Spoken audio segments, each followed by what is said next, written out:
first of 4 interviews with people involved with community music, and we're here with David Hummel of the Austin Brass Collective. Hey, David, it's good to see you again. How are you today? I am doing fantastic. Actually, I'm exhausted. It's the end of the semester. I think we're all stumbling across the finish line, but I'm so happy to be here. Thanks so much for inviting me. Awesome. I'm so glad. I'm really appreciative of the honesty from the onset. So thanks so much. I had hair at the beginning of the semester, and now, as you can see, we're just ragged. It's just bad. I trust me. I get it. I get it completely.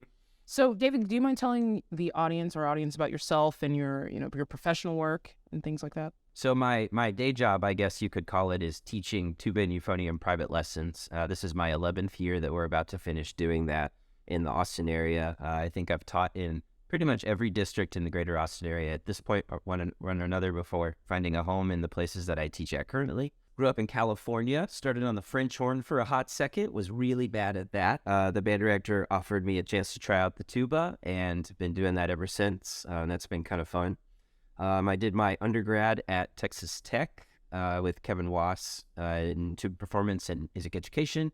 And then I did my master's degree at IU in Bloomington with Dan Parentoni. Now, in addition to private lessons, I run a tuba and euphonium event company called Chufa.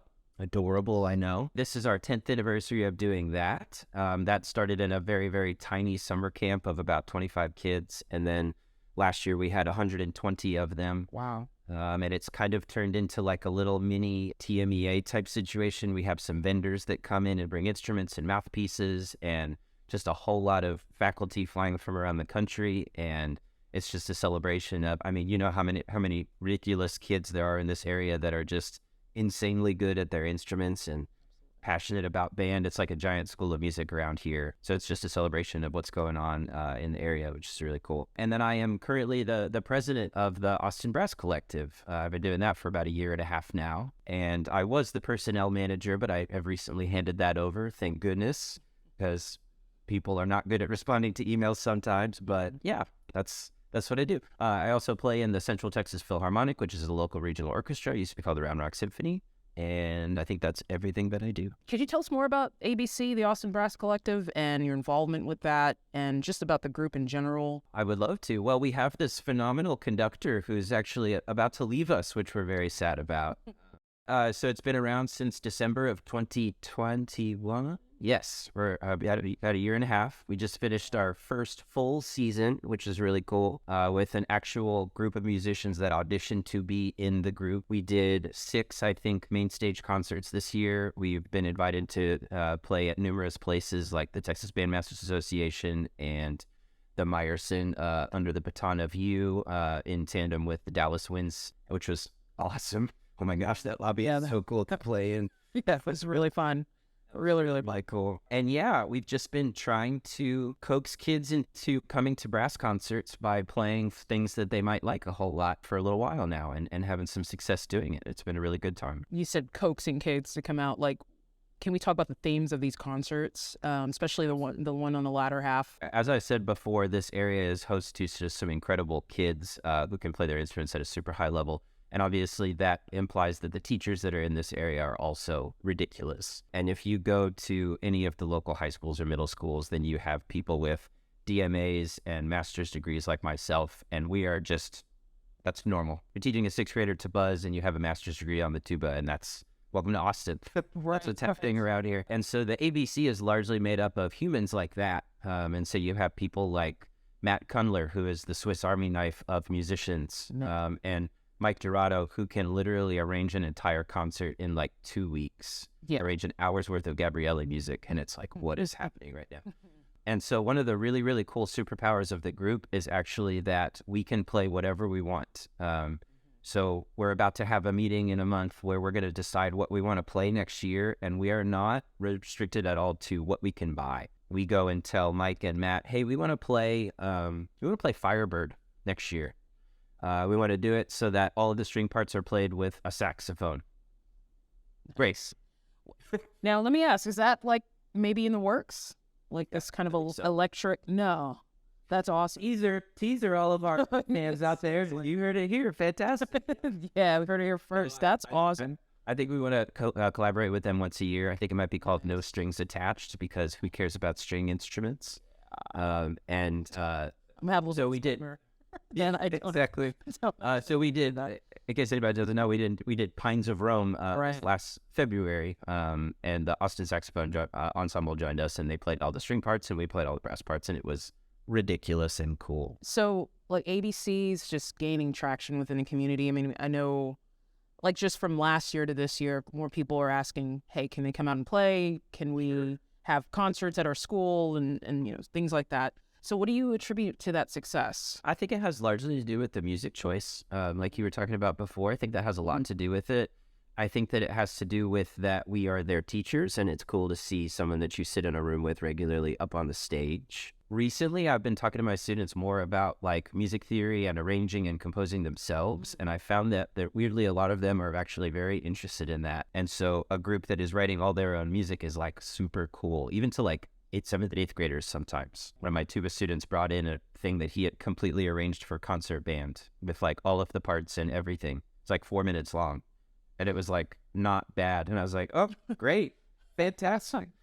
So I gave him Casey Martin's name, and he's going to start arranging lessons with him over the summer. And That's beautiful. maybe he'll be famous one day. Who knows? Yeah, that's beautiful. I love that. But I think in addition to the music choice that we can do is just that we're local. We're right in the backyard of all of these people and very available. All of our concerts are free, and that's one of our big missions, I think, as the ABC. And so it's here. It's around. You can go see it whenever you want, and that's kind of a cool thing. It's just starting a group like this. I mean, that seems like a big leap to go from the head to actually, seeing and manifesting this group. What advice do you have for people who are looking at ABC and going, yeah, I want to do something like that? I knew you were going to ask me that, and I was like, I have no idea what I'm going to say to it. I was talking to Matt about this actually a little bit recently, and this is going to sound super self-centered, I think, but I think I'm actually a fairly large reason that this group has existed.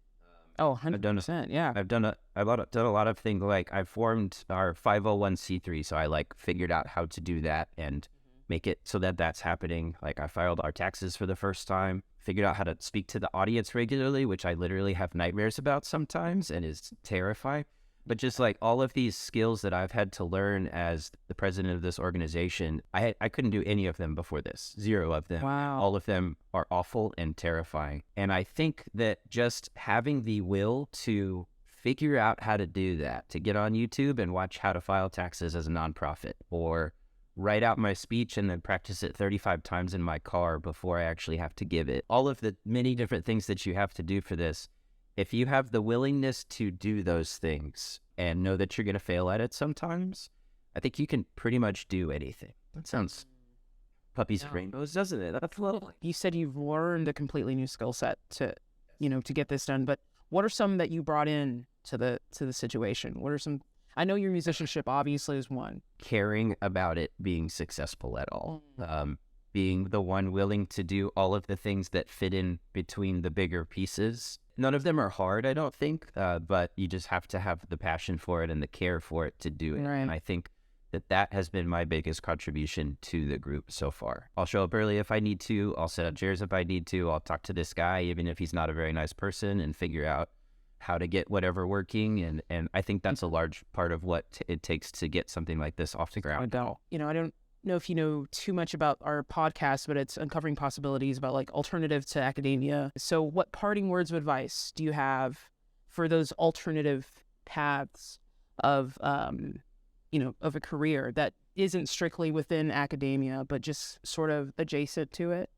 And involves a lot of people that are in academia. Before I answer that, I just want to say I really appreciate that you guys started this at all, and that it's a topic that you're interviewing people about regularly and talking about. I think that's really, really cool. I hope that people continue being interested in it. I think that's really, really awesome. I think something that I hold very near and dear to my heart is that as a private lesson teacher, which again is my biggest job that I do, that's not the most high profile or coolest job in the world, I think.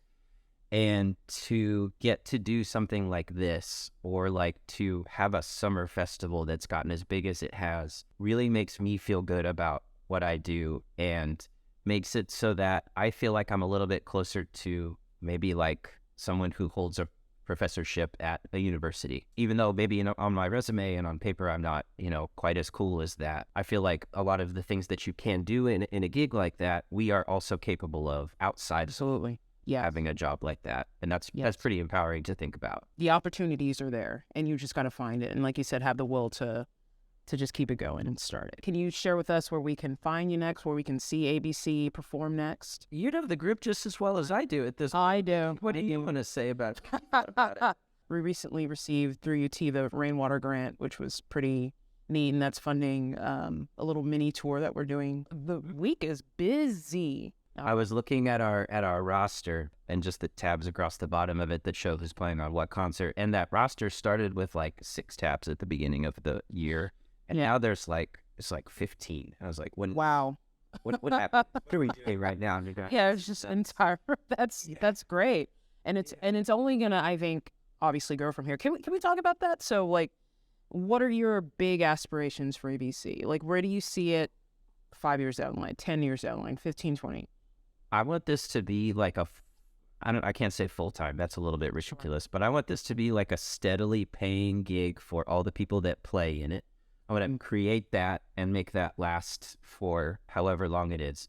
And I know that the biggest hurdle for that is financial. You have to figure out a way for that to put roots down and for that to last for a long time to come.